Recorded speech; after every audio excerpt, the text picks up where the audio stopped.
આજ રોજ અમરેલી મુકામેથી અમરેલી જિલ્લા ભાજપ આયોજિત અયોધ્યા રામલલ્લા દર્શન યાત્રા યોજાઈ।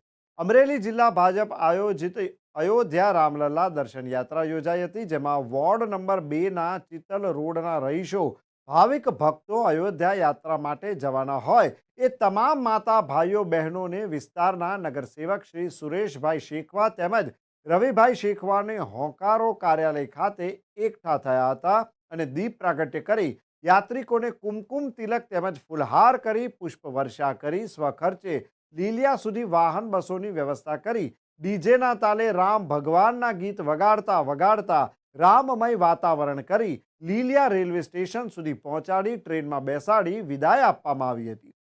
સમગ્ર આયોજનમાં મંગલયાત્રાની શુભકામના વિશ્વ હિન્દુ પરિષદના આગેવાન ભાનુભાઈ કિકાણી, સુરેશભાઈ શેખવા અને રવિભાઈ શેખવા, નરુભા પરમાર તેમજ કાશ્મીરાબેન વ્યાસ દ્વારા પાઠવવામાં આવી હતી।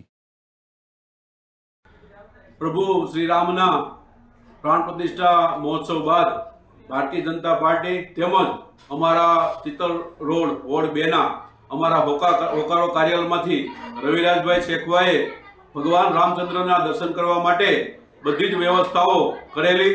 તેમાં 102 લોકોનું રજીસ્ટ્રેશન અમારા ઓફિસ દ્વારા રવિભાઈ અને એમના ગ્રુપની મહેનતથી કરવામાં આવેલ। શહેર ભાજપ તેમજ જિલ્લા ભાજપના સહયોગથી ટ્રેનની બુકિંગની વ્યવસ્થાઓ કરવામાં આવેલ। જે લોકોનું શુલ્ક લેવામાં આવેલ છે અને જેની પાસે શુલ્ક નહોતું તે રવિભાઈએ પોતાના અંગત ઓલામાંથી ભરી આપેલ છે। આમાં અત્યારે લીલિયાથી ટ્રેનમાં 1:15 વાગે જશે, તેમજ અહીંથી હોકારો કાર્યાલયથી તમામ 102 જણાને મૂકવાની વ્યવસ્થા અમારા કાર્યાલય તરફથી કરવામાં આવેલ છે।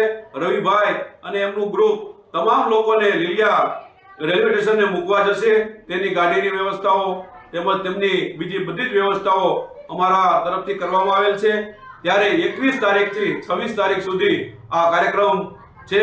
રામ ભગવાનના દર્શન તમામ લોકો કરે અને ભગવાન રામના આશીર્વાદ બધા ઉપર ઉતરે, તેમજ અમરેલી ઉપર પણ ભગવાન રામના આશીર્વાદ કાયમ રહે તેવી સૌ ભક્તોએ પ્રાર્થના કરી અને 26 તારીખે સરયુ સ્નાન કરી હનુમાન ગઢીના દર્શન કરી સૌ પધારશે।